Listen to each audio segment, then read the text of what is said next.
많이 들은 이야기죠. 우리 고 김수환 신부님 평생 9가지 덕목을 세워놓고 지키려고 굉장히 애를 썼다. 그분의 책을 보니까 9가지 덕목이 나와 있더라고요. 그리고 그 9가지 중에 마지막 덕목이 사랑이라는 덕목입니다. 한물론 자애 이렇게 썼더라고요. 그리고 설명을 들어보니까 이렇게 기록이 되어 있습니다. 머리와 입으로 하는 사랑에는 향기가 없다. 그렇게 얘기합니다. 진정한 사랑은 이해, 관용, 포용, 동화, 자기 낮춤이 선행된다. 이렇게 얘기를 합니다. 그리고 자신의 삶을 회고하면서 그 책 뒤에 이렇게 기록이 되어 있어요. 여러분 익숙한 표현입니다. 사랑이 머리에서 가슴으로 내려오는데 70년 걸렸다. 그렇게 얘기를 합니다. 사랑이 머리에서 가슴으로 내려오는데 70년 걸렸다. 역시 고인이 된 제가 개인적으로 존경하는 성공회 대학교에 석좌 교수로 계셨던 신영복 선생님이 계십니다. 그분이 쓴 글 가운데서 가장 먼 여행이라는 글이 있어요. 제가 읽어드릴게요. 가장 먼 여행이 뭔가 그냥 얼른 상상할 수 있지 않습니까? 가장 큰 여행이 뭘까? 이분 시같이 쓴 글인데 일생 동안의 여행 중에 가장 먼 여행은 머리에서 가슴까지의 여행이라고 합니다. 머리 좋은 사람과 마음 좋은 사람의 차이 한번 생각해 봤으면 좋겠어요. 머리 좋은 사람과 그다음에 마음 좋은 사람의 차이. 머리 아픈 사람과 마음 아픈 사람의 차이가 그만큼 멀기 때문입니다. 그러나 또 하나의 가장 먼 여행이 남아 있습니다. 가슴에서 발까지의 여행이 그것입니다. 발은 여럿이 함께 만드는 삶의 현장입니다. 수많은 나무들이 공존하는 숲입니다. 머리에서 가슴으로 그리고 가슴에서 다시 발까지의 여행이 우리의 삶입니다. 머리 좋은 사람이 마음 좋은 사람만 못하고 마음 좋은 사람이 발 좋은 사람만 못합니다. 그렇게 얘기하세요. 그래서 머리부터 가슴도 멀지만 또 가슴에서 발로 옮겨지는데도 멀다. 정말 실감할 수 있는 그런 내용인 것 같습니다.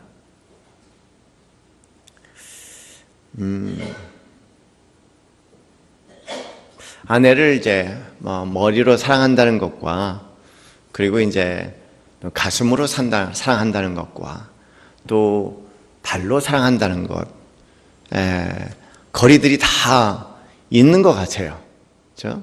머리로 사랑하는 것, 가슴으로 사랑하는 것, 발로 사랑하는 것. 이 가슴으로 사랑을 하려면 가슴이 있어야 합니다. 물론 가슴 없는 사람은 없죠. 다 심장을 달고 살고 가슴 없는 사람은 없어요. 그런데 또 가슴 없는 사람은 굉장히 많은 것 같아요. 저 같은 경우는 참 머리 중심적인 사람입니다. 관념적이고 주로 생각으로 사는 사람이죠. 그런 면에서 어떻게 보면은 기영아도 한참 기영아인 듯 싶고, 그리고 이제 장애도 상당히 큰 장애를 갖고 있지 않나 그런 생각을 할 때가 있습니다. 사랑이란 것마저도 그 단어에 맞지 않게 마치 사랑해야 하는 것 같은 그런 어떤 강박적 생각에 이제 의무적으로 열심히 사랑하면서 그걸 사랑이라고 생각을 하죠. 가끔 가다가 음악을 듣거나 시를 이렇게 좋은 시를 읊조리다 보면은 이 가슴이 살아나는 것 같아. 그때 이제 정서가 살아나는 거죠. 정서적으로 뭔가 울림이 생기는 거예요. 그럴 때 이제 제가 느끼는 게, 이게 가슴이구나, 이게.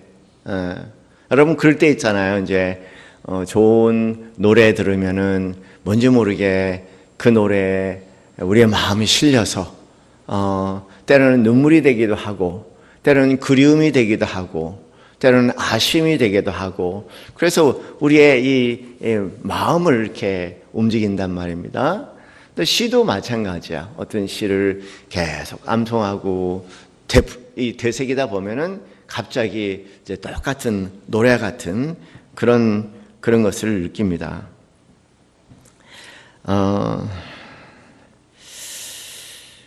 그 정서가 그렇게 살아나죠. 그러면 이제 오랜 시간 동안 그게 사랑인 줄 알고 머리로만 이렇게 사랑했던 아내가 얼마나 답답할까 그런 생각이 들 때가 있어요. 그래서 이제 미안하고 마음이 치근해지죠. 마음이 이렇게 살면 안 되겠다. 그래서 이제 가슴이 저한테 안 하던 짓을 하라는 것이 있어요. 그러면 이제 제 방에 있다가 응접실에서 이렇게 이제 앉아 있는 아내 곁에 갑니다. 가서 이제 제 나름대로 다정스럽고 따뜻한 말을 걸죠. 걸면은 뭔가 달라진 제 모습에 대해서 당황스러워해 갖고요. 농담치고 당신 술 한잔 했어? 그렇게 얘기를 해요. 당신 술 한잔 했어. 참 그 얘기 들 때마다 좀 소주 한 잔 먹은 때 그 쓴맛처럼 할 때가 있어요. 하고 가슴이 아프죠. 시에 취하고 노래에 취하면 꼭 술 취한 기분이 들 때가 있어요. 꼭 술 취한 것 같아. 그래서 말도 많아지고, 그래서 평상시 안 하던 말도 하고, 평범한 이야기였지만 평범한 얘기가 굉장히 달리 느껴져서 대화를 계속 이제 이야기하기도 하고, 때로는 시가 제 가슴을 때려준 것처럼, 또 노래가 제 가슴을 흔드는 것처럼 깨닫는 가운데서 이제 옆에 가서 얘기하다가 여보 참 그동안 힘들었지. 미안해. 여보 참 내가 독일 병정 같은 사람인데 이 기 같은 인간하고 사느라고 정말 외롭고 힘들고 쓸쓸했겠다. 미안해. 당신 바람 피지 않은 거 너무 고맙게 생각해. 먼저 이렇게 옆에서 막 넋두리를 해요. 그러면은 한참 보다가 가다가 이제 왜 이제 와서 뭐 그런 얘기를 이제 할 때가 있어요. 어느 분이 글을 보니까 그런 글이 있더라고요. 산문과 시의 차이를 얘기하더라고요. 이분이 이 산문, 우리가 하는 이제 이 산문과 시의 차이에 대한 얘기를 하시면서 이런 얘기를 하세요. 밥과 그다음에 술과 비유하더라고요. 이렇게 쌀을 씻혀서 밥을 하면은 말 그대로 밥이 되지 않습니까? 그럼 밥은 그래도 하나도 화학적으로 변한 게 없다는 거예요. 그냥 쌀이 밥이 된 것뿐이지. 그런데 이제 이게 이제 이 밥을 술로 담그면은요, 그게 이제 효소가 들어가서 그리고 그 밥을 다 분해를 해서 전혀 다른 형태로 만들지 않습니까? 그래서 이제 술이 된다는 겁니다. 그래서 노래나 시가 그런 것 같아. 노래나 시를 보면은 한참 취하게 만들어서 가슴이 다시 한번 이 차가운 머리에서 가슴이 따뜻한 그런 인생으로 바뀌는 것이 아닌가. 하나님께서 우리에게 요구하신 것이 아마 그런 가슴과 가슴으로 이어지는 관계를 원하지 않나. 가슴과 가슴으로 이어지는 관계를 원하지 않나. 아마 제 아내가 원하는 것처럼 아마 그런 가슴과 가슴으로 그렇게 이어지는 그런 관계를 하나님께서 원치 않나. 오늘 본문 말씀이 그런 비밀을 담고 있는 것 같아요. 1절 4절까지의 말씀을 보면은 1절에 내 아들아 나의 법을 잊어버리지 말고 내 마음으로 나의 명령을 지키라. 이렇게 말씀을 하시죠. 그리하면 그것이 내가 장수하여 많은 해를 누리게 하며 평강을 더하게 하리라.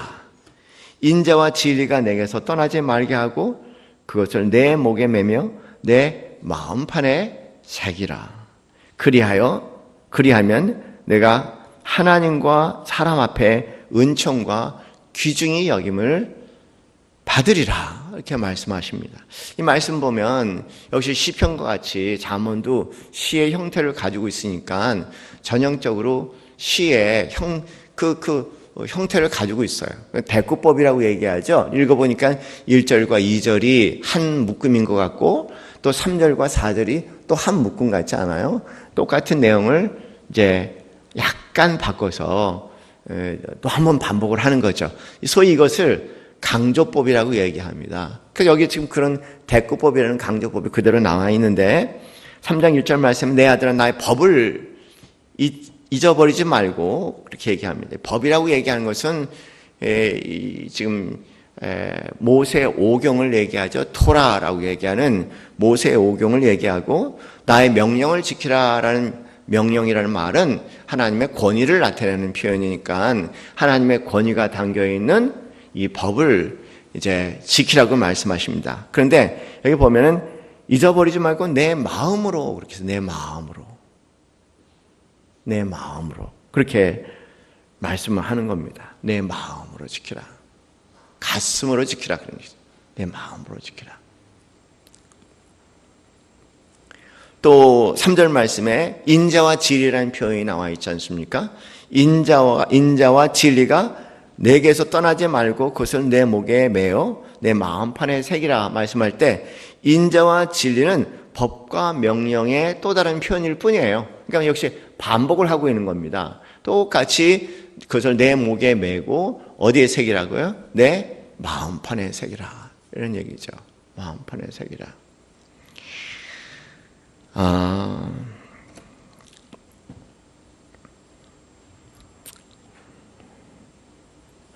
이 가슴이라는 것은 뭐냐면 이제 우리가 가슴의 또 다른 표현은 진심이죠. 진심.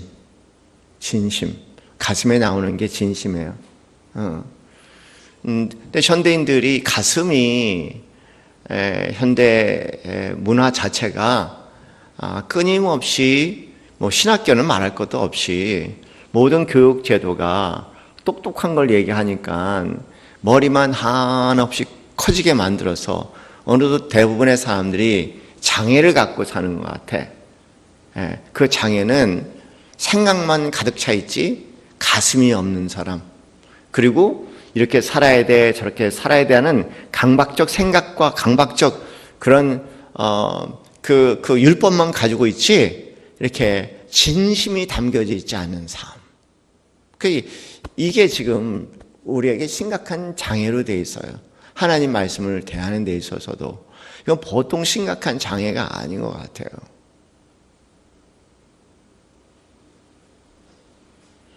참 심각한 장애입니다.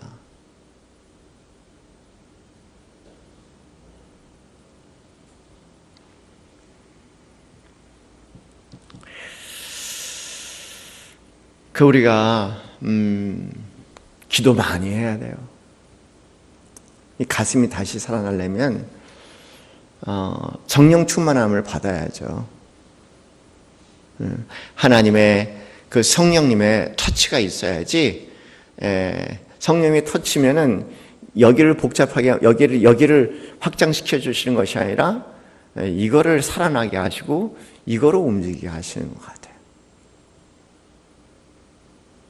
그래서 여러분 에베소 5장 말씀 보면은 술 취하지 말라 있는 방탕한 것이 오직 성령의 충만함으로 받아라 그렇게 말씀하시면서 시와 찬송 신령한 노래들 이거는 말 그대로 가슴이 살아나는 사람들만 부르는 거야. 어떤 때는 그때 우리 느껴 있지 않습니까? 저는 제 자신이 실험하는 것 중에 하나가 찬양을 하는데 그냥 열심히 찬양하는 거예요. 머리로.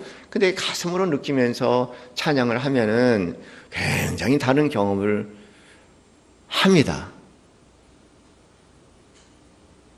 그것이 어떻게 보면 그냥 자연스럽게 돼야 되는데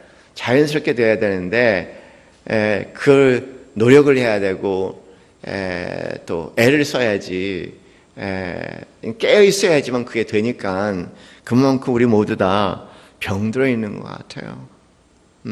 그래서 통곡해야 할 일인 것 같아요. 통곡해야 할 일. 가슴이 무너지는 사람들, 가슴에 장애가 일어나는 사람들, 온통 가분수같이 머리만 커져 있는 사람들. 그러나 가슴과 가슴으로 이어져서 가슴과 가슴으로 만나기 원하시는 하나님, 그 하나님이 제 아내처럼 얼마나 저를 보며 답답해할까. 그게 너무 제 자신 안타깝게 느껴지는 거죠.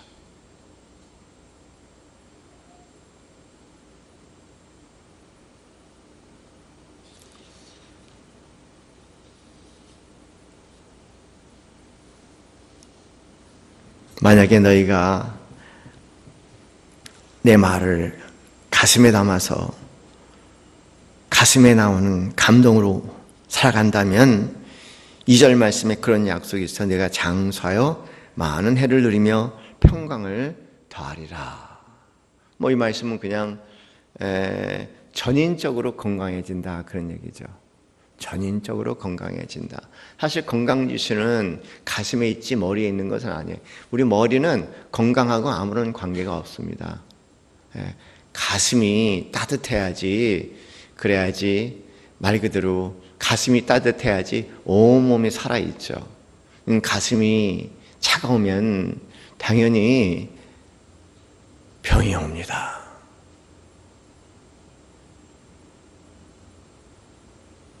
가슴이 따뜻하면은요, 당연히 평강하죠.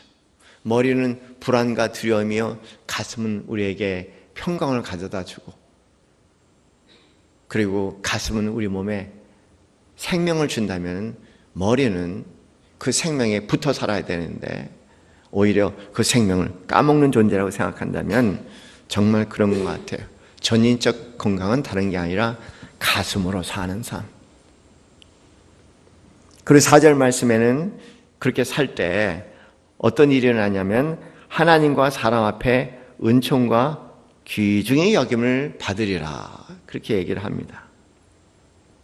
그렇게 산다면 하나님 말씀을 가슴으로 움직이는 사람, 가슴으로 받고 가슴으로 움직이는 사람이 된다면 하나님은 물론이요, 사람 앞에 은총과 귀히 여김을 받는 사람이 된다 그렇게 말씀하세요. 은총이라는 것은 불쌍히 여기는 마음이죠. 이제 귀히 여긴다는 것은 그 진가라고 얘기하죠. 하나님과 그리고 사람들이 불쌍히 여기고 그리고 그 사람의 가치, 진가를 알아본다. 그런 의미입니다. 여기 나와 있는 게 귀중히 여긴다는 것은 이 사람이 진짜구나. 그런 거 있잖아요.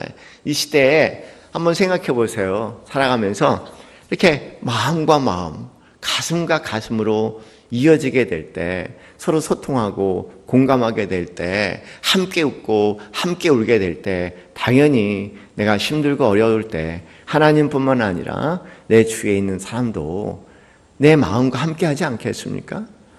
불쌍히 여기지 않겠냐 그런 얘기죠. 그나마나 한마디 제가 좀 말씀드리고 싶은 것은요, 인생이 다 불쌍한 것 같아요. 정말 그런 것 같아요. 인생이 정말 불쌍한 것 같아요.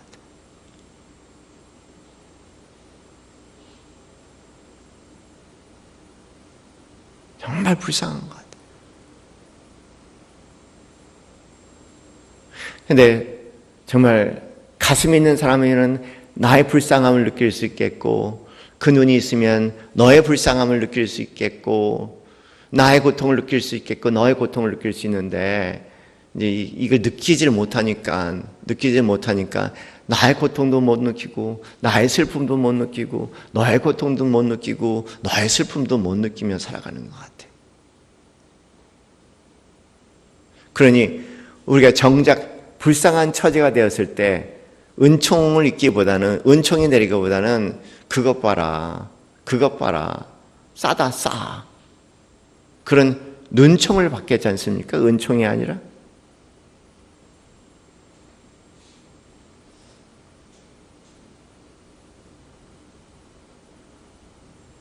그렇죠?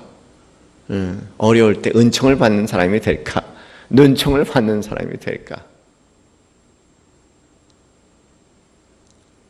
귀히 여긴다. 이 시대에 그렇게 가슴과 가슴으로 이어지고 소통하는 사람 찾기 정말 힘들어요. 정말 가물의 콩나기야. 여러분 만나보신 적이 있는지 모르겠지만 정말 어려워요. 정말 드물어요.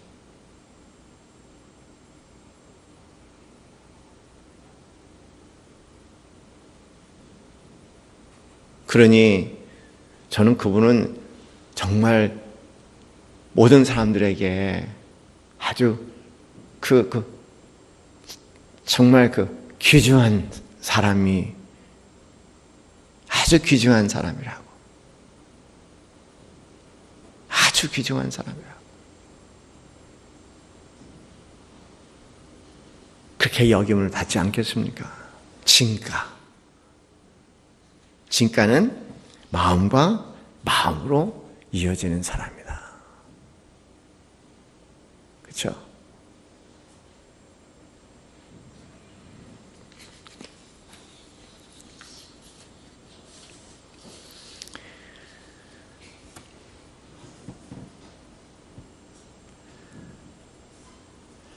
삼 절 말씀을 보면은 그렇게 되어 있습니다. 3절 말씀은 인자와 5절 말씀입니다. 5절 말씀은 좀 달리 얘기를 해요. 5절 말씀은 이제 너희는 마음을 다하여 여호와를 신뢰하고 내 명철을 의지하지 말라. 그리고 너는 범사에 그를 인정하라. 그리하면 내 길을 지도하시리라. 그렇게 말씀하십니다. 또 7절 말씀에는 스스로 지혜롭게 여기지 말지어다. 여호와를 경외하며 악을 떠날지어다. 그렇게 말씀하시면서 이것이 내 몸에 양약이 되어 내 골수를 윤택하게 하리라고 말씀하십니다. 여기 나와 있는 다른 차원에서 하나님의 말씀을 가슴에 담으라고 얘기하는데 그 말씀의 내용은 다른 게 아니라 뭐냐면 명철이라는 단어가 여기 5절에 등장하지 않습니까? 명철. 그 다음에는 내 명철이라고 얘기하고 7절 말씀엔 스스로 지혜롭게 이렇게 좀 말씀을 하고 계세요. 이 단어가 뭐냐? 내 명철이라는 것, 너의 명철이라고 얘기하는 겁니다. 그 다음에 스스로 지혜롭다라는 이 말씀은 뭘 얘기하냐면 우리의 경험을 얘기하는 거예요. 우리의 경험. 내가 살아오면서 많은 경험을 하지 않습니까? 뭐 예를 들어서 어떤 직장의 직원으로 출발해서 사장이 됐다면 직원으로 출발해서 사장이 되기까지의 그 많은 경험들, 그리고 학생에서 교수가 됐다면 학생에서 교수가 되기까지 많은 경험들. 우리는 다양한 영역에서 다양하게 긴 세월을 살면서 다양한 경험들을 쌓아오는 거예요. 그 경험이 우리의 명철이 되고 우리의 지혜가 되지 않습니까? 그런 경험을 미뤄봐서 이런 일이 일어날 때 그때 우린 순간적으로 우리의 경험 안에서 우리 다 헤아리지 못하는 우리 몸에 다 담겨진 평생의 경험들이 그 순간순간 그 순간에 대해서 이렇게 판단을 하고 이렇게 결정하고 이렇게 움직인단 말입니다. 그거를 얘기하는 거예요. 여기 내 명철 스스로 지혜라고 얘기해요.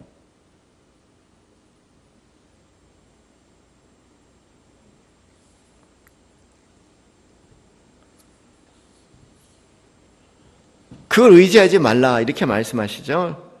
그래서 5절 말씀에 내 명철을 의지하지 말고 여호와를 신뢰하고 내 경륜과 내 경험과 내 지혜 그거 네가 공부한 거 네가 경험한 거 그거 앞세우지 말고 그거 믿지 말고 그리고 하나님을 신뢰해라. 하나님을 의뢰해라. 이렇게 얘기를 하고 있단 말입니다. 7절 말씀에 똑같이 스스로 지혜롭게 여기지 말고 그 다음에 여호와를 경외하며 이렇게 또 얘기를 하세요. 같은 말씀이죠. 같은 말씀인데 우리 경험을 한번 돌이켜보죠. 우리 말씀이 거울이니까 말씀 비춰서 저는 설교보다는 좀 우리 자신을 좀 성찰할 수 있는 그런 시간들을 갖는 것이 더 의미 있지 않나 하는 생각이 들어요. 여러분, 이제 어떤 일이 일어날 때 우리는 거의 순간적으로 자동적으로 반응을 하게끔 돼 있어요. 근데 그 반응이 가만히 보면은 거의 하나님 말씀이 없잖아요. 그렇죠? 그냥 내 오랜 습관의 반응이야. 어떤 이야기를 들으면은 그 이야기가 좋은 얘기면은 순식간에 우리가 생각하지 않아도 저절로 판단이 되는데 그것이 우리의 경륜과 그리고 우리의 명철과 우리의 지혜에서 나오는 거예요. 어떤 일을 경험할 때 가슴이 두근두근거리고 걱정이 된다면 순간적으로 그것도 또한 우리가 늘 경험하는 우리의 명철과 스스로의 지혜에서 오는 거니까 대부분 우리 그렇게 살잖아요. 그렇죠? 우리는 이제 그렇게 살죠. 이렇게 어떤 상황이 벌어지면은 먼저 우리의 습관적인 그런 명철과 그런 지혜가 반응을 하고 그리고 난 다음에 기쁜 일이면 가만 놔두지만 그렇지만 걱정되고 불안한데 내 지혜와 명철이 그것을 이길 수 없으면 그때 비로소 이제 기도하고 그때 비로소 이제 하나님 말씀을 만지작거리면서 살 길이 없나 그래서 벗어날 길이 없나 그렇게 생각을 하잖아요. 우리는 대부분 그렇잖아요. 저도 그렇게 살아요. 좋은 일이면 안 보고 걱정스러운 일이고 어떻게 할지 아는데 내가 감당할 수 없는 일이라면 그때서야 앉아갖고 기도하면서 이제 하나님 이거 어떻게 할까요? 그리고 이제 말씀을 찾아서 그 말씀에 위로를 받는 것이 우리의 습관인 거 우리 다 동의하지 않습니까? 하는 거예요. 근데 그렇게 하지 말라고 또 이렇게 말씀을 이게 하나님을 경외하는 거다. 그렇게 생각하면 우리는 하나님을 경외하는 거하고 좀 거리가 있죠. 그죠? 하나님 말씀이 앞서야 되는데, 그거 그냥 우리의 명철과 우리의 그 지혜가 늘 앞서서 그래서 우리가 병드는가 봐, 항상. 그래서 세상에 일어나는 일들 우리가 감당하기가 쉽지가 않아요. 여러분 한번 보세요. 그 칼 세이건이라는 그런 과학자면서 칼럼니스트라는 분이 쓴 책이 있는데 코스모스라는 유명한 책이 있어요. 그 책에 아주 인상 깊게 봤던 한 부분이 있는데 그건 뭐냐면 제목 자체가 푸른 불빛이라는 그런 제목의 글이에요. 어떻게 되냐면요. 지구가 있는데 이 지구를 어디서 찍었냐면은 화성을 지나서 우주로 계속 날아가고 있는 그런 이제 위성 있지 않습니까? 아주 먼 위성이야. 그 위성에서 이 지구를 보면서 계속해서 전송한 사진이야. 근데 그 사진은요, 어떻게 되어 있냐면 깜깜한데 이렇게 왜 그렇게 생긴지 모르겠지만 이 라인이 하나 이렇게 있어. 그 라인에 그 가운데 파란 불빛이 하나 있는 거야. 조그만. 정말 그 화면 전체에 보면은 그런 점들이 수없이 많은데 그 중에 파란 점 하나를 지적하면서 요게 지구라는 거예요. 근데 그 지구 안에 또 내가 있단 말이에요.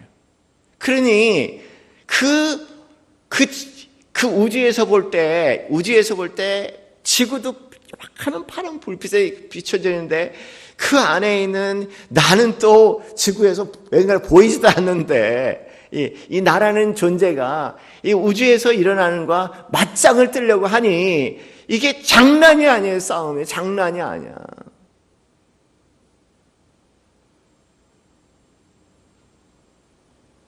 그걸 좀 느끼면 내 혼자심으로 내 짧은 지혜와 명찰로서 내 경험으로서 세상 맞짱 뜨려고 하는 것 자체가 매일 근심과 걱정과 불안이 아닐까. 그러니 그것이 우리에게 마음의 병을 일으키고 몸의 병을 일으키고 관계의 병을 일으키고 그 이상을 살 수 있는 우리의 삶인데 참으로 그 어두움에서 악의 실체에서 고통당하며 사는 삶이 아닐까.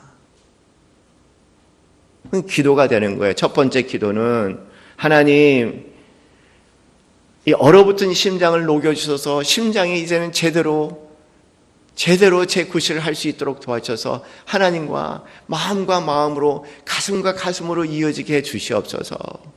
첫 번째 기도고요.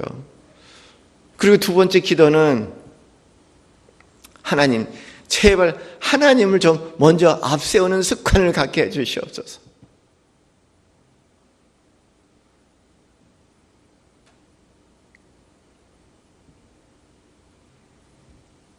우리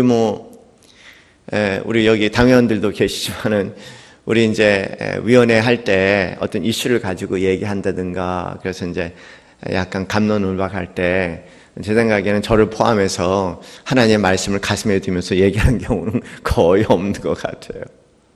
그러니 부부끼리 논쟁이 벌어질 때는 좀 말할 것도 없고 아이들하고 얘기할 때 내 명철 내 지혜가 아니라 하나님이 앞선다면 어떨까. 그렇잖아요. 함부로 얘기하지 않을 것 같아. 자기를 돌아볼 테니까. 부부끼리도 그럴 수 있고. 이게 참 복된 거예요. 하나님 앞장 세울 수 있는 은혜를 주시옵소서.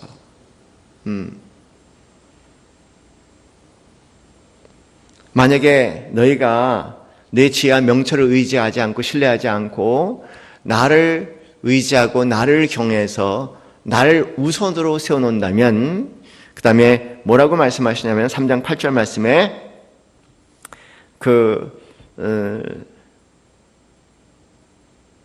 7절 말씀에 악을 떠나게 되어서 8절 말씀에 이것이 내 몸에 양약이 되어 내 골수를 윤택하게 하리라고 말씀하십니다. 여기 나와 있는 내 몸에 양약이라는 말은요 뭐냐면 이 양약이라는 말과 관련된 원어의 의미는 탯줄을 얘기합니다. 그러니까 엄마하고의 탯줄을 얘기를 하는 거죠. 그게 뭐라고 얘기하냐면요, 모든 병의 시작은 뭐냐면 엄마하고 탯줄 관계가 잘못될 때 모든 병이 생긴다는 거예요.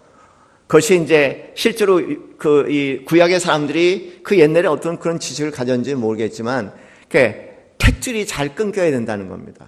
그 탯줄이 잘 끊겨야 된다는 것은 실제로 그 탯줄을 잘 끊는 것도 중요하지만 정신적인 탯줄까지 포함을 하는 거니까. 그러니까는 실제로 몸의 탯줄을 어미 몸에서 하나로 연결되어 있는 어미 몸의 탯줄을 잘 끊는 것뿐만 아니라 정신적인 탯줄도 잘 끊으라는 거예요.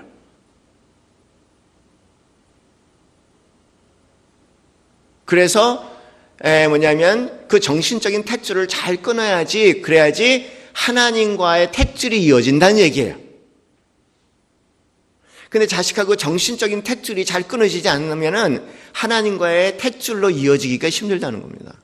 그래서 여기 나오는데 양약이 되리라고 얘기하는 것은, 내 몸에 양약이 되리라는 것은 뭐냐면은 네 자신도 그렇고 그 너희 자녀들도 그렇고 하나님과 그 탯줄이 이어지리라는 얘기입니다. 참 놀라운 말씀이에요. 현대 과학에서는, 현대 심리학에서는 그렇게 얘기하지 않습니까? 아이를 교육을 잘 지키십시오. 자녀 양육을 잘 하십시오. 되게 보면은 이제 그런 표현이 있잖아요. 보면은 옛날 서양은 서양의 심리학이 있어요. 동양은 동양의 심리학이 있습니다. 동양의 심리학 하려면 누굴 얘기하냐면 공자를 얘기할 수 있어. 여러분 들어보신 얘기잖아요. 15세가 되면 15세 뭐라고요? 15세는 들어보셨죠? 그죠? 15세 지학이라. 그러니까 15세가 돼서 학문에 뜻을 뒀다. 그렇게 얘기하잖아요. 그러니까 되게 보면 그 말도 맞는 거야. 그냥 어렸을 때는 그냥 부모 손에서 막 끌려서 공부를 할 수는 있겠지만, 되게 그 나이가 되면 지금도 그렇습니다. 뭔가 그때 진짜 자기가 공부하고 싶은 것을 내가 공부하고 싶다는 마음을 갖는 게 되게 15세예요. 그런 아이들이 성공하죠. 오히려 어렸을 때부터 공부 열심히 학원을 돌려서 했던 애들이 15세 돼서 그 뜻을 찾지 못해요. 그럼 더 이상 그렇게 돌릴 수가 없어. 힘들어.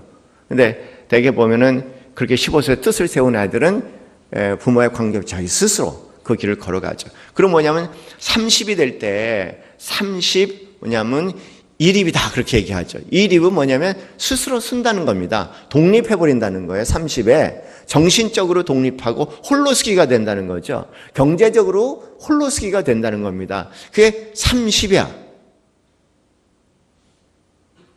근데 한국 문화를 보면 요새 이 탯줄이 뭔가 좀 잘못 끊기는 것 같아. 그래서 뭐 30이 돼도 여전히 뭔가 아니 30이 아니라 40이 되고 아이가 둘, 셋 때도 여전히 부모에게 의존하려고 하는 것. 뭔가 탯줄이 잘못 끊긴 거죠. 정신적 탯줄이 잘못 끊어진 겁니다.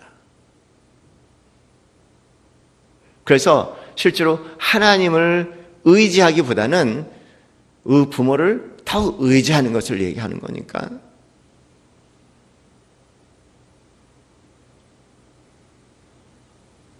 우리 오늘 작은 아들 생일이어서 같이 점심을 하면서 무슨 얘기를 하다가 우리 요새 역설에 대해서 공부하잖아요. 뭘 얘기하다가 그런 얘기가 나올 주제가 돼갖고 역설에 대한 이야기에서 차가운 사랑 이렇게 얘기했어요. 그랬더니 잘 이해가 안 된다면 차가운 사랑. 뭐 사랑이면 따뜻하고 부드럽고 뭐 어쩌고 저쩌고인데 차가운 사랑이 뭐냐고 그렇게 얘기를 하더라고요.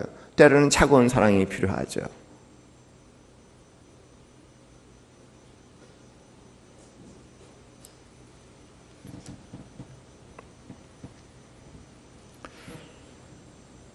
내 몸에 양약이 된다는 것은 뭐냐면 하나님과 탯줄이 이어져서 그래서 몸과 마음과 그리고 영혼이 새로운 탯줄을 이은 자처럼 생명을 얻게 된다. 그런 얘기입니다.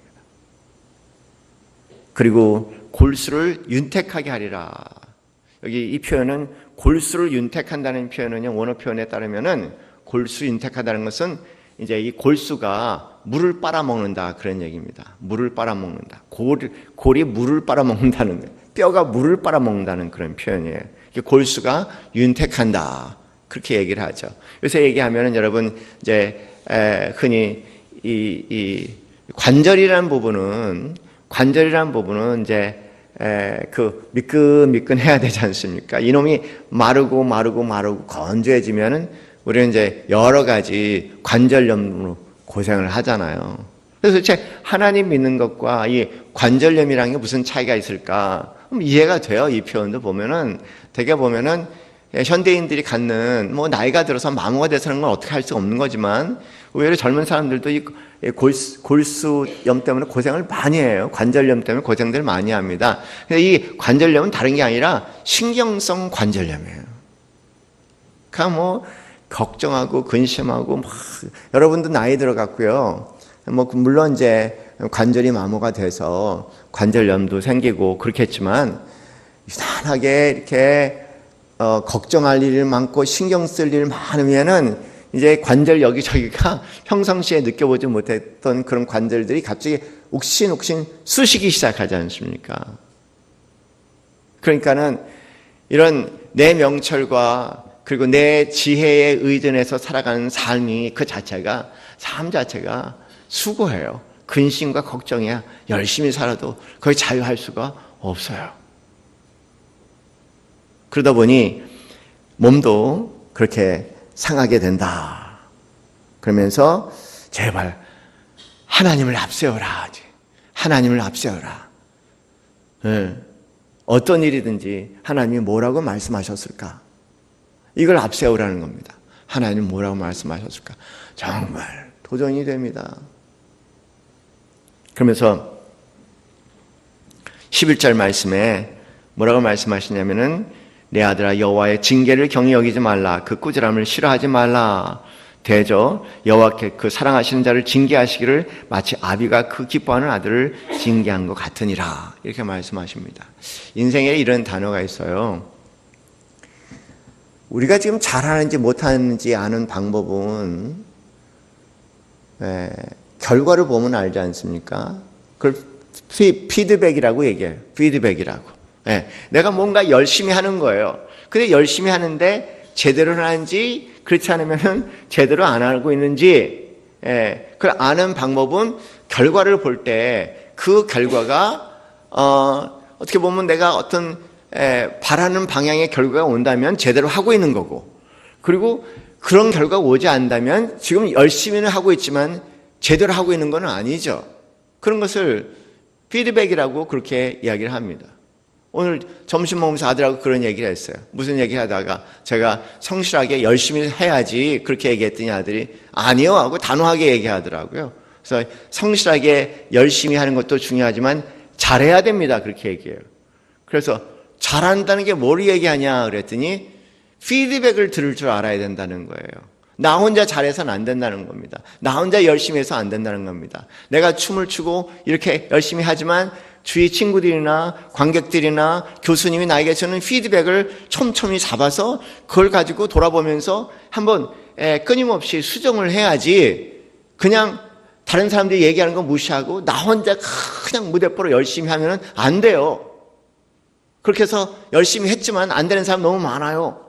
그러면서 잘한다는 것은 피드백을 잘 듣고 그걸 가지고 자기를 끊임없이 수정할 수 있어야 된다는 얘기죠. 그래서 뭐 제가 할 말을 잃었죠. 맞는 말 아니에요. 제가 제일 힘들어하는 얘기를 걔가 한 거예요. 사실 알고 보면. 세상에 피드백 듣기 좋아하는 사람 하나도 없는 것 같아. 그러니 하나님 피드백 듣기가 오직 어렵겠습니까? 오늘 본문 말씀이 그 얘기예요. 네가 열심히 네 나름대로 하나님을 섬기고 살아가는데 하나님께서 약속한 것들이 내 삶에 풀리지 않는다면은 열심히 문제가 아니라 한번 돌아봐야 되지 않겠냐. 그걸 여기는 징계라고 얘기를 합니다. 징계는 그냥 우리가 흔히 얘기해서 우리를 아프게 하는 그런 것보다도 우리 자신을 돌아보면서 더 잘하라고 우리에게 가르치는 또 하나의 아버지의 매 같은 사랑이죠.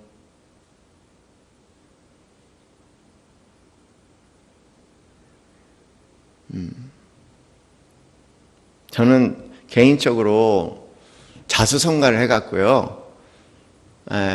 아버님, 어머님이 저를 건드릴 수가 없었어요. 그냥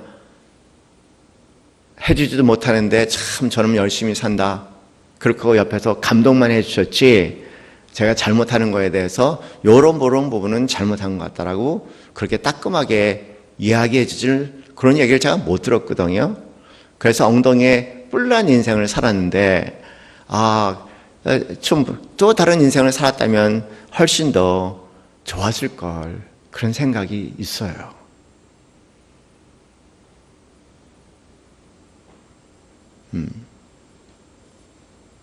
오늘 아침에 어제 늦게까지 뭘 하느라고 제가 일을 하다가 아침에 그 아내 침대 안으로 들어갔어요. 가만히 있었어. 그랬더니 제 아내가 이상한 듯이 무슨 일이 있었어? 그래요.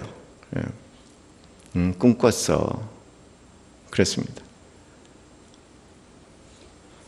그랬더니 좀 있다가 무슨 꿈을 꿨는데 궁금하잖아요. 무슨 꿈을 꿨는데 갑자기 들어와 그렇게 얘기를 하는 거예요. 무슨 꿈이 아니라 이런 꿈을 꿨어. 뭐냐면 집에 물이 새는데 여기는 못 살 것 같은데 동생들은 나한테 와서 오빠 이거 어떻게 해야 되는데 어떡하지? 아버님은 아파서 누워 계셔.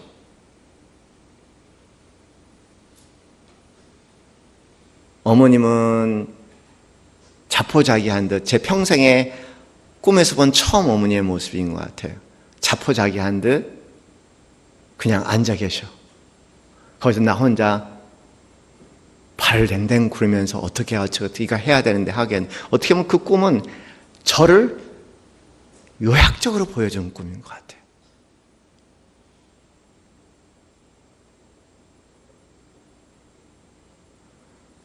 저희 아내가 그 얘기를 듣더니 당신이 이해가 된다. 그렇게 얘기를 해요. 그러니 뭐 이 노상 안에 무슨 따뜻한 가슴이 있겠습니까? 뭐 하나님 말씀을 앞세겠습니까? 그냥 뭐 불안만 하면 내 경험이 최고니까. 그리고 뭐 하나님의 훈계를 듣겠습니까? 안 들리죠. 피드백을 듣고 자란 인생이 아니니까.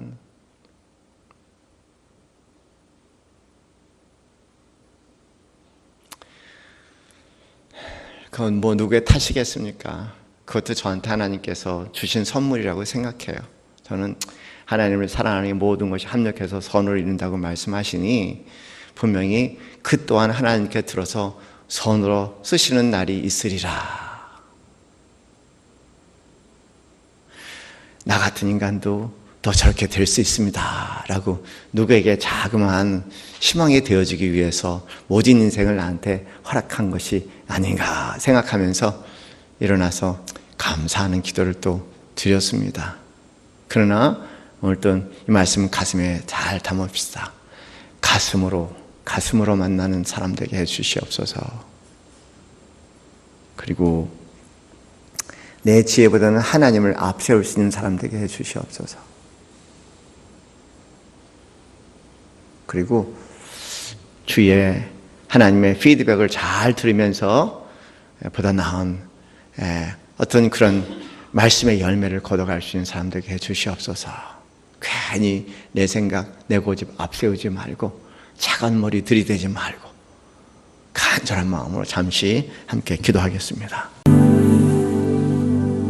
이제는 우리 주 예수 그리스도의 그 크신 은혜와 하나님 아버지의 지극하신 사랑과 성령님의 교통교감하심이 마음과 마음으로 하나님과 이어지기를 소원하고 마음과 마음과 내 이웃과 하나 되기 소원하는 이 자리의 모든 성도님들 머리 위에 지금부터 영원까지 함께 있기를 축원하옵나이다.